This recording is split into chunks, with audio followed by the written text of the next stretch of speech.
अरे तमाम लोग हैं जो घूम रहे हैं बिना मतलब का।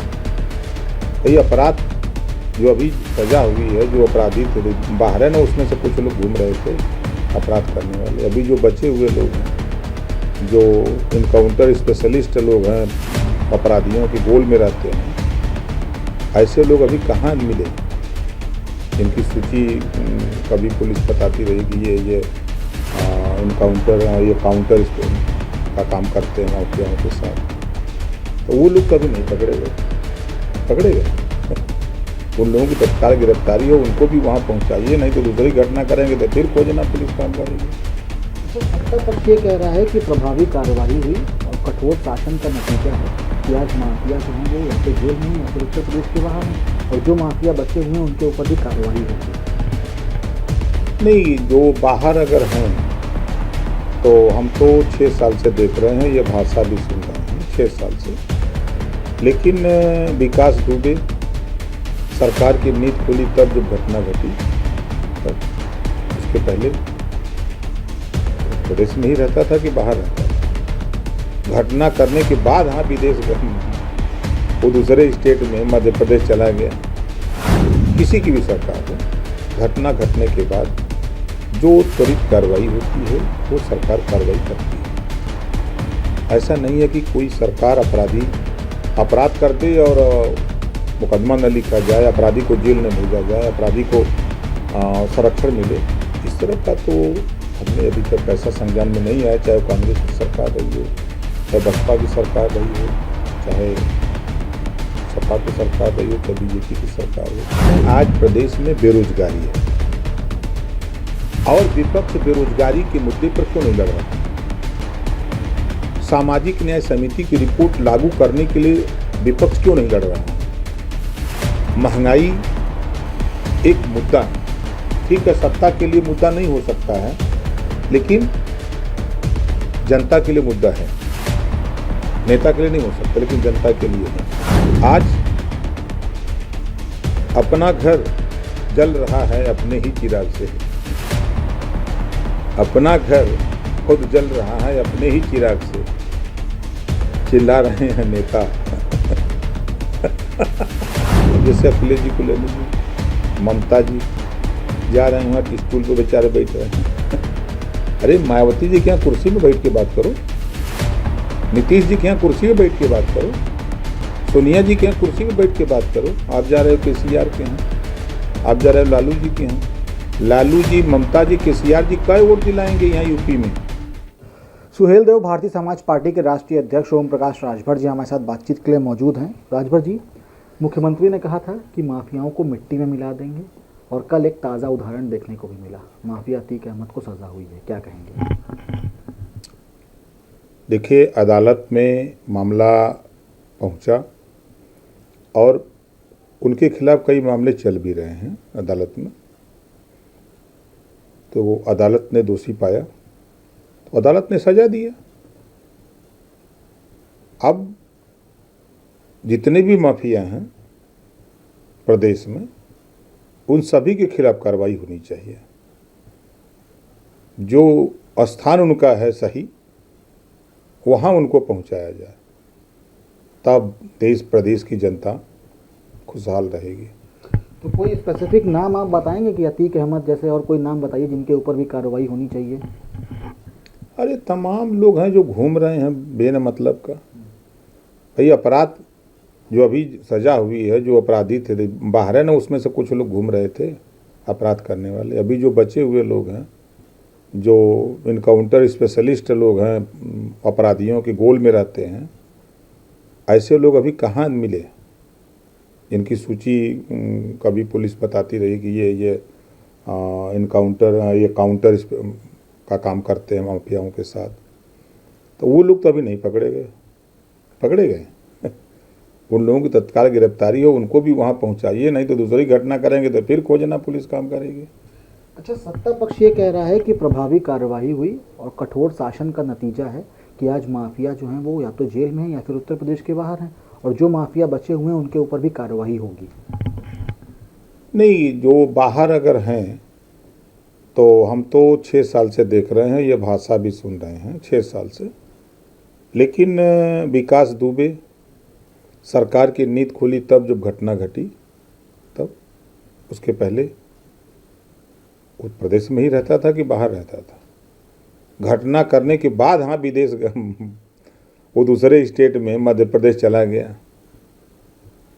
उसी तरह अपराध करने वाले लोग जब अपराध करते हैं तब सरकार की नींद जगती है। अतीक के खिलाफ कार्रवाई चल रही थी, ऐसा नहीं था कार्रवाई नहीं, कई मामले उसमें चाहे राजू पाल वाले प्रकरण रहा हो तो चल रहा था, उसकी डेट थी, उसमें ये भी ऐड हो गया जो घटना घटी है उमेश पाल वाली। तो देखिए अपराधी जो प्रदेश में हैं कहीं न कहीं उनको किसी एंगल से संरक्षण मिलता है जिससे वो बचे रहते हैं। जिसका जीता जागता उदाहरण कानपुर विकास दुबे, उनके साथ पकड़े गए ना, लिप्त पाए गए, एसपी से लेकर के सीओ से लेकर दरोगा से लेकर तमाम लोग लिप्त पाए गए। जो जांच हुई, जांच टीम ने ये खुलासा किया ना। तो अपराधी अपना साठगांठ बना लेते हैं और साठगांठ बना करके अपना काम करते हैं, चुप मार के पड़े रहते हैं। सरकार का ध्यान उधर तब तक नहीं जाता है, क्योंकि सरकार का एक अंग है ना, पुलिस विभाग एक उसका अंग है, तमाम एजेंसियां हैं जो उसके अंग हैं। तो वो अपराधी, अपराध करने वाले लोग सारी चीज़ जानते हैं और सब अपना कहीं ना कहीं मैनेज करके ठीक करते रहते हैं। संरक्षण की बात आपने कही, सरकार ये कह रही है कि जिन अपराधियों को पिछली सरकारों ने संरक्षण दिया हम उनके खिलाफ कार्रवाई कर रहे हैं और यही है कठोर शासन। नहीं, हम फिर विकास दुबे की बात करते हैं। पिछली सरकार के संरक्षण का कहाँ सवाल है? सवाल तो सरकार में घटना करने के बाद में विकास दुबे का नाम आया, इसके पहले तो नाम नहीं था। अगर वो था नाम, आपराधिक मुकदमे थे, तो वो फिर प्रदेश से बाहर था नहीं, प्रदेश के अंदर था। तो जब वो घटना घटी है तब उसके खिलाफ जो है सरकार एक्शन में आई है, काम की है। कुल मिला के आप सरकार की कार्रवाइयों से संतुष्ट नजर आ रहे हैं, लग रहा है राजभर जी? नहीं, देखिए सरकार, कोई भी सरकार हो, किसी की भी सरकार हो, घटना घटने के बाद जो त्वरित कार्रवाई होती है वो सरकार कार्रवाई करती है। ऐसा नहीं है कि कोई सरकार अपराध कर दे और मुकदमा न लिखा जाए, अपराधी को जेल न भेजा जाए, अपराधी को संरक्षण मिले, इस तरह का तो हमने अभी तक ऐसा संज्ञान में नहीं आया। चाहे वो कांग्रेस की सरकार रही हो, चाहे बसपा की सरकार रही हो, चाहे सपा की सरकार रही हो, चाहे बीजेपी की सरकार हो। मायावती की सरकार में देखा हमने कि अपने सांसद को अपने दफ्तर बुला करके जेल भेजा था मायावती जी ने। तो ऐसे शासन करने वाले जिसकी भी सरकार होती है वो ऐसा नहीं है। मायावती से नज़दीकियां बढ़ती जा रही हैं, सुभाषपा और बसपा की नज़दीकियां बढ़ती जा रही हैं। क्या लगता है आने वाले चुनाव में क्या एक बार फिर से नया गठबंधन देखने को मिल सकता है? कि राजनीति में ना कोई किसी का दोस्त है ना दुश्मन। चुनाव आते हैं तो एक दूसरे के खिलाफ लोग आग उगलते हैं, चुनाव बीत जाता है, सरकार बन गई तो सरकार चलाते हैं। अब विपक्ष शांत होकर अपना संगठन, अपनी पार्टी का काम करते हैं। लेकिन यहाँ उत्तर प्रदेश में विपक्ष कहाँ शांत है? समाजवादी पार्टी और सुभाषपा के बीच जो जुबानी जंग चल रही है वो शांति का तो प्रतीक नहीं नजर आ रही। नहीं, ये तो सत्ता से लड़ाई थोड़ा हो रही है। देखिए हमारी जो जंग है, हम कह रहे हैं आज प्रदेश में बेरोजगारी है और विपक्ष बेरोजगारी के मुद्दे पर क्यों नहीं लड़ रहा है? सामाजिक न्याय समिति की रिपोर्ट लागू करने के लिए विपक्ष क्यों नहीं लड़ रहा है? महंगाई एक मुद्दा है, ठीक है, सत्ता के लिए मुद्दा नहीं हो सकता है, लेकिन जनता के लिए मुद्दा है। नेता के लिए नहीं हो सकता, लेकिन जनता के लिए है। तो महंगाई एक मुद्दा है, इस मुद्दे को लेकर के विपक्ष क्यों नहीं लड़ रहा है? तेलंगाना जैसी सरकार भारत में एक स्टेट है, 500 केजी से पीजी तक कॉलेज खोल करके 2 लाख बच्चों को 4 करोड़ आबादी में हर साल डॉक्टर, मास्टर, इंजीनियर, कलेक्टर बनाने की निःशुल्क शिक्षा दे रही है। वो व्यवस्था उत्तर प्रदेश में लागू कराने के लिए मौका मिला अखिलेश जी को, मौका मिला मायावती जी को, मौका मिला कांग्रेस के तमाम सीएम बने। इन लोगों ने क्यों नहीं किया? इसके लिए लामबंद होकर लड़ने की जरूरत है। जातिवार जनगणना, सत्ता में पार्टियां रहती हैं तो जातिवार जनगणना की बात भूल जाते हैं, सत्ता से बाहर आते ही जातिवार जनगणना की बात शुरू हो जाती है। तो विपक्ष को मुद्दों की पे राजनीति करनी चाहिए। अब कोई सारस जिला लिया है, सारस, उससे क्या जनता को मिलेगा? आप विधानसभा सदन में समय है, आप नेता हैं, आपको सामाजिक न्याय समिति की रिपोर्ट लागू कराने के लिए क्यों नहीं चर्चा किया? सदन में महंगाई, बेरोजगारी एक बड़ा मुद्दा है। आप क्रिकेट खेल रहे हो सदन में, आप वॉलीबॉल खेल रहे हो, कार्टून पर चर्चा कर रहे हो। सत्ता पक्ष आपको घेर रहा है, आपको अकल नहीं है, आप तैयारी करके क्यों नहीं जाते हो? असिस्टेंट प्रोफेसर की भर्ती में पिछड़े दलित को हिस्सा नहीं मिला। 69,000 शिक्षक भर्ती में हाई कोर्ट ने कहा, सरकार ने भी माना, पिछड़ा वर्ग आयोग ने भी कहा। रोहिणी आयोग का गठन होता, काका कालेलकर आयोग का, मंडल आयोग का गठन होता है। सारे आयोग तो बनते हैं पिछड़े समाज के हित के लिए, फिर पिछड़ों के साथ धोखा क्यों होता है? आज बीजेपी की सरकार है, कल कांग्रेस की भी तो सरकार थी, बसपा की भी सरकार थी, सपा की सरकार थी। तो फिर जितने आयोग बने किसके लिए बने? खाली वो जुमला रहा, एक दिखाने के लिए भाई तुम्हारे लिए हमने ये आयोग गठित कर दिया। तो ये मुद्दों के आधार पे जो लड़ाई होनी चाहिए, वो लड़ाई विपक्ष के लोग लामबंद होकर नहीं लड़ रहे हैं। इन लोगों को चाहिए कि लामबंद होकर के मुद्दों की राजनीति, इस नाते हम बोलते हैं तो लोगों को लगता है कि यार ये अब सदन में हम घरेलू बिजली के बिल माफ़ी की बात कर रहे हैं, स्मार्ट मीटर लगा, गरीब अशिक्षित जो लोग थे उनको बता दिया कि फ्री में मीटर लग रहा है, तो सोचा कि फ्री में बिजलियों मिलेगी। अब फ्री के चक्कर में वो बिल देना बंद कर दिया। अब 4 साल, 3 साल, 5 साल के बाद पता लगा कि उसका बिजली का बिल आ गया 20,000, 25,000, 30,000। गाँव का कनेक्शन कट रहा है। हम बोल रहे हैं तो समाजवादी पार्टी वाले हंस रहे हैं, मजा उड़ा रहे हैं, हल्ला कर रहे हैं। मतलब उनको बिजली के बिल से कोई परेशानी नहीं है, क्योंकि वो नेता हैं, वो तो बिल दे लेंगे, लेकिन उनके विषय में नहीं। जो बेचारा गरीब कमज़ोर है, दिहाड़ी पे मजदूरी करता है, मिट्टी का तेल बंद हो गया, वो बल्ब जला करके किसी तरह जीविकोपार्जन करता है, उस पर तो समय नहीं है उनके पास। इस नाते विपक्ष मुद्दों से भटक गया है। हम सबको मुद्दों पे राजनीति करने के लिए बार बार कोशिश करते हैं। जैसे आपने देखा, जब मैंने बयान दिया कि एसी से निकल के बाहर आना चाहिए, तो बहुत नागवार लगा अखिलेश जी को, समाजवादी पार्टी को नागवार लगा, बहुत नागवार लगा। पोस्टर लगा दिया कार्यालय पर कि ओम प्रकाश राजभर का आना मना है। ये क्यों नहीं लगा दिया कि तो पिछड़ों को हिस्सा देना समाजवादी पार्टी ने मना कर दिया है। अच्छा, सदन में एक बयान और चर्चा में आया जब आपसे ही पूछा गया कि आप कौन सी पार्टी से हैं, पार्टी का नाम बता दीजिए। अब सोचिए कि जिस नेता जो 8 महीना ओम प्रकाश राजभर भारतीय समाज पार्टी रटा हुआ 8 महीना, और वो नेता ओम प्रकाश राजभर से पूछे कि आपकी पार्टी का क्या नाम है तो एक अतिशयोक्ति होती है ना। वो इसी को अपरिपक्वता कहते हैं। राजभर जी, एक आखिरी सवाल है। अभी आपने कहा कि विपक्ष मुद्दों की राजनीति करे, कांग्रेस ये कह रही है कि हमने मुद्दों की राजनीति की, हमने सवाल किया तो राहुल गांधी की सदस्यता हटा दी गई। अभी तो सवाल करते हैं हमारी सदस्यता क्यों नहीं चली गई।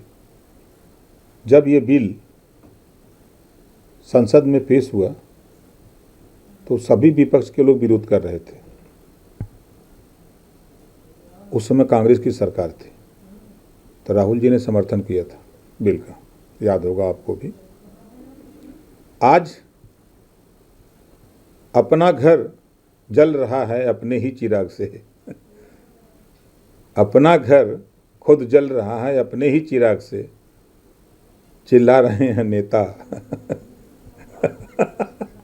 आखिर में उस समय जब यही भारतीय जनता पार्टी कह रही थी और जितने विपक्ष के लोग थे वो कह रहे थे कि ये कानून ठीक नहीं है, तो कांग्रेस के लिए तो अच्छा था। आज कांग्रेस के ऊपर पड़ी है तो उसको चिल्ला रही है। आज उस कानून को बदलने की बात हो रही है। हम भी कह रहे हैं ये कानून लोकतंत्र के लिए खतरा है।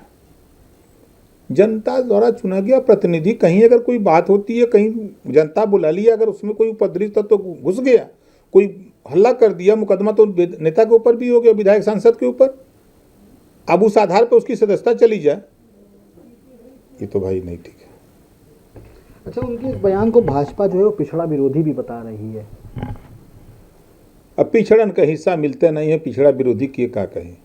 सामाजिक न्याय समिति की रिपोर्ट रद्दी की टोकरी में पड़ी हुई है।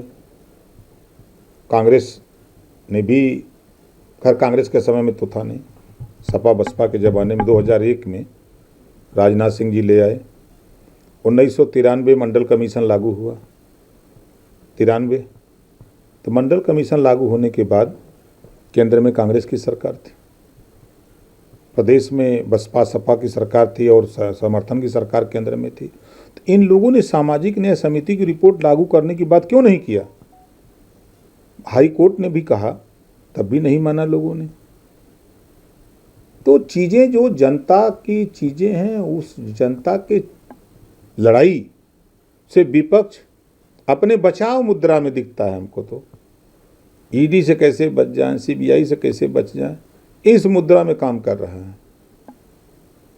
अब जैसे अखिलेश जी को ले लीजिए, ममता जी जा रहे हैं वहाँ स्टूल पे बेचारे बैठ रहे हैं अरे मायावती जी के यहाँ कुर्सी पे बैठ के बात करो, नीतीश जी के यहाँ कुर्सी पे बैठ के बात करो, सोनिया जी के यहाँ कुर्सी पे बैठ के बात करो। आप जा रहे हो केसीआर के यहाँ, आप जा रहे हो लालू जी के यहाँ। लालू जी, ममता जी, केसीआर जी कई वोट दिलाएंगे यहाँ यूपी में? वोट दिलाने की हैसियत अगर है तो मायावती जी के पास 15% वोट आज भी दिलाने की हैसियत है, तो वहाँ कुर्सी पे क्यों नहीं बैठ के बात करते हो सब लोग? सोनिया गांधी ठीक है यूपी में कमजोर है, लेकिन कुछ तो है उसका, बूथ बूथ से तालाब भरता है। आप वहाँ कुर्सी पे बैठ के क्यों नहीं बात करते हो? आप केजरीवाल से बात करो, जितने लोग हैं सब लोग लामबंद हो, सब लोग ईडी सीबीआई के लिए सब लोग चिल्ला रहे थे, गोलियां क्यों नहीं जाते हो? राजभर जी, जितने नेताओं का नाम आपने गिनाया है, कि आप उनके पास जाके कुर्सी पर बैठेंगे आने वाले चुनाव में? जिन नेताओं के नाम आपने गिनाए हैं, उनके पास आप कुर्सी पर जाके बैठेंगे आने वाले चुनाव में? नहीं, आने वाले चुनाव पहले तो ये तो गोलियां हैं। पहल आप ही कर दीजिए। नहीं, हम तो पहल करके थक गए। हमारा सुझाव न अखिलेश मानेंगे, न मायावती मानेगी, न ममता मानेगी, न कोई मानेगा। अब ये लोग एक से सीएम हैं, वर्तमान सीएम हैं, तो इन लोगों को चाहिए ना। पीरात तो सबकर, हाँ, पेट तो सबकर पीराता, कपार सबकर पीराता, लेकिन दवाई कोई खाल नहीं चाहता। दवाई अगर ना कोई कत्तो मिले तो हम दें दवाई बिल्कुल। तो ओम प्रकाश राजभर हैं, जिनका साफ तौर पर यह कहना है कि विपक्ष को एकजुट होना पड़ेगा। और रही बात अखिलेश यादव की, तो अखिलेश यादव को भी उन्होंने सलाह दी है कि अगर बातचीत करनी है तो सोनिया गांधी जी से की जाए, मायावती जी से की जाए, जो आने वाले समय में फ़ायदा भी पहुंचा सकती हैं। लेकिन अब देखने वाली बात यह होगी कि आखिर ओम प्रकाश राजभर की सलाह विपक्ष और अखिलेश यादव कितना मानते हैं। वीडियो जर्नलिस्ट अनुराग के साथ Abhishek Pandey, daily insider, Lucknow. UP और देश दुनिया की तमाम ताजा तरीन खबरों के लिए गूगल प्ले स्टोर से आज ही डाउनलोड करें हमारा तेजी से उभरता न्यूज ऐप डेली इंसाइडर।